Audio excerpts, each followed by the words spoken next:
Assalamualaikum, halo semuanya, selamat datang.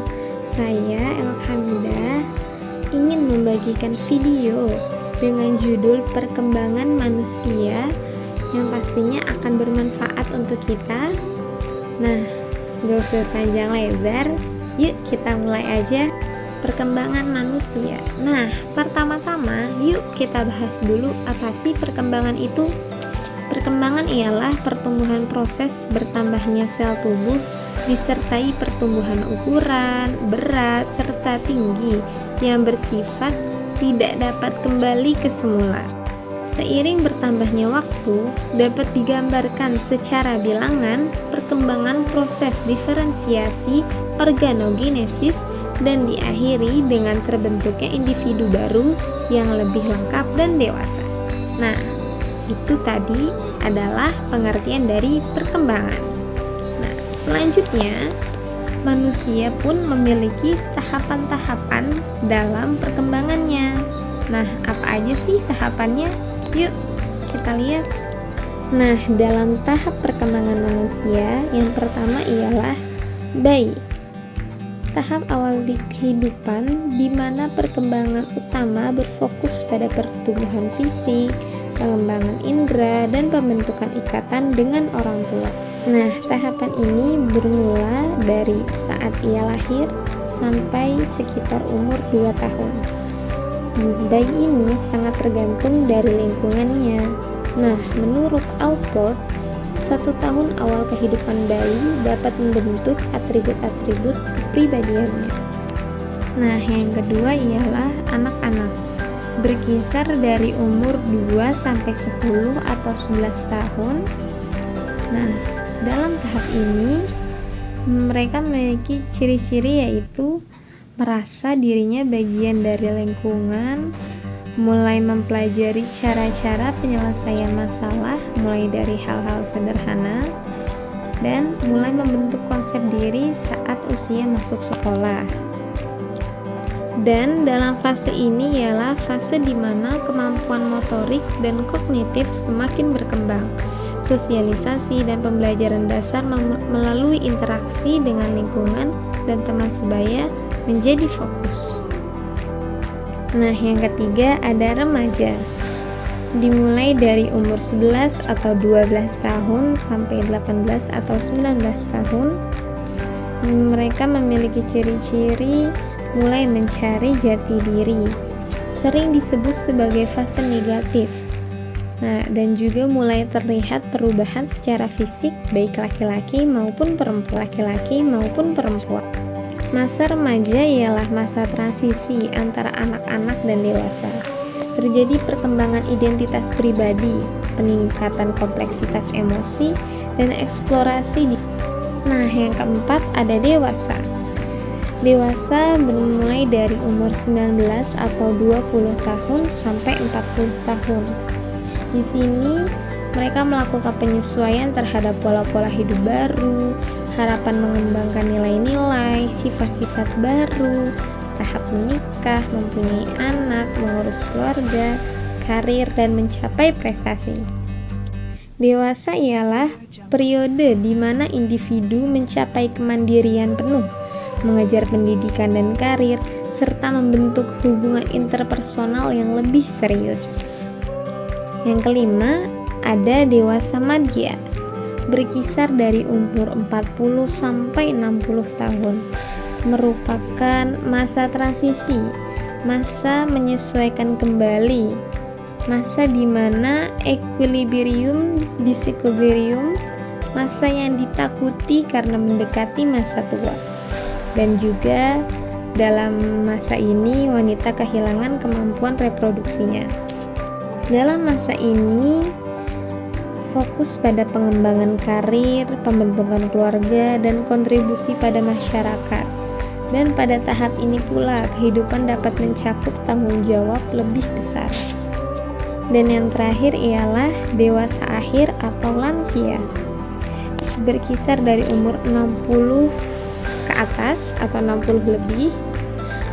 Tahap terakhir dalam rentan kehidupan sering dibagi menjadi usia lanjut. perubahan fisik yang menonjol, penurunan kemampuan, pendengaran dan penglihatan, dan juga menjadi pelupa. Reaksi terhadap rangsangan yang makin lamban, perubahan pola tidur, gerakan motorik yang lamban, itu ialah ciri-ciri dari tahap dewasa akhir. Dan juga sering disebut masa akhir kehidupan, di mana terjadi penurunan fisik yang kognitif. Penuaan mungkin menyebabkan perubahan dalam kesehatan dan kehidupan sosial. Nah, dari mulai bayi, anak-anak, remaja, dewasa madya, dewasa akhir, ialah tahap-tahapan dari perkembangan manusia. Nah, selanjutnya ialah penjelasan mengenai perkembangan kognitif. Apa sih perkembangan kognitif itu? Menurut Piaget, perkembangan kognitif merupakan suatu proses genetik, yaitu suatu proses yang didasarkan atas mekanisme biologis perkembangan sistem syaraf. Makin bertambahnya umur seseorang, maka makin komplekslah susunan sel syarafnya, dan makin meningkat pula kemampuannya. Piaget membagi tahap-tahap perkembangan kognitif ini menjadi 4, yaitu yang pertama ada sensori motor. Masa ini dimulai dari usia 0 sampai 2 tahun. Nah, fokus pada pengalaman sensorik dan motorik, dan juga perkembangan pemahaman objek tetap atau objek permanen. Yang kedua ada praoperasional, dimulai dari usia 2 sampai 7 tahun. Memiliki kemampuan berpikir simbolis dan menggunakan bahasa, dan juga keegoisan anak-anak dalam berpikir. 3. Ada konkret operasional, dimulai dari usia 7 sampai 11 tahun. Memiliki kemampuan berpikir logis tentang objek konkret, dan juga pemahaman konsep ruang, waktu, dan kausalitas. Lalu yang keempat dan yang terakhir yaitu formal operasional, dari usia 11 tahun ke atas. Memiliki kemampuan berpikir abstrak dan hipotesis, dan juga memiliki pengembangan pemikiran analitis dan kritis. Setelah perkembangan kognitif, yuk lanjut ke perkembangan sosial dan emosional. Dalam perkembangan sosial dan emosional juga membentuk mengenai tentang pengaruh keluarga, teman, dan lingkungan sosial. Apa aja sih pengaruhnya? 1. Peran keluarga. Keluarga memiliki peran dalam pembentukan dasar identitas dan nilai-nilai seseorang, dan juga memiliki pengaruh dalam pola asuh terhadap perilaku sosial anak. Yang kedua, ada pengaruh teman. Teman memiliki pengaruh dalam perkembangan keterampilan sosial melalui interaksi teman sebayanya, dan juga memiliki pengaruh terhadap pentingnya dukungan sosial dalam perkembangan emosional. Yang ketiga ialah lingkungan sosial. Lingkungan memiliki pengaruh karena dalamnya ada budaya, norma, dan nilai dalam membentuk sikap sosial. Dan juga dari lingkunganlah kita dapat melihat bagaimana seseorang bisa beradaptasi terhadap perubahan dalam lingkungan sosial. Selanjutnya ialah tahap-tahap perkembangan emosional. Tahap-tahap perkembangan emosional dibagi menjadi 3, yaitu 1. Identitas diri, 2. Empati, 3. Hubungan interpersonal. Identitas diri mencakup mengenai pencarian identitas dan peran dalam kelompok sosial, dan juga pengaruh media dan budaya terhadap persepsi diri. 2. Empati.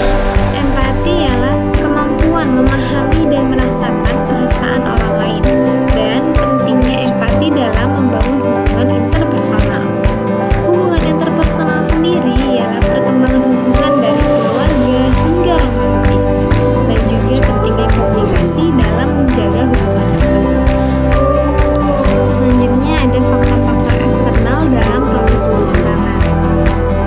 Faktor-faktor eksternal dalam proses perkembangan ada 3, yaitu 1. Ekonomi dan lingkungan, 2. Keluarga dan pendidikan, 3. Budaya dan nilai.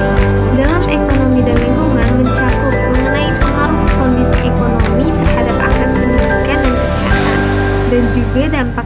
fisik dan sosial terhadap perkembangan. 2. Keluarga dan pendidikan. Keluarga dan pendidikan mencakup mengenai stabilitas keluarga dan dukungan orang tua terhadap anak, dan juga kualitas pendidikan sebagai faktor penentu kemungkinan kesuksesan seseorang. 3. Budaya dan nilai. Budaya dan nilai mencakup mengenai peran budaya dalam membentuk norma dan nilai, dan juga tantangan dalam menggabungkan nilai budaya dengan perkembangan pribadi. Ini ada kesimpulan. Nah, kesimpulan dari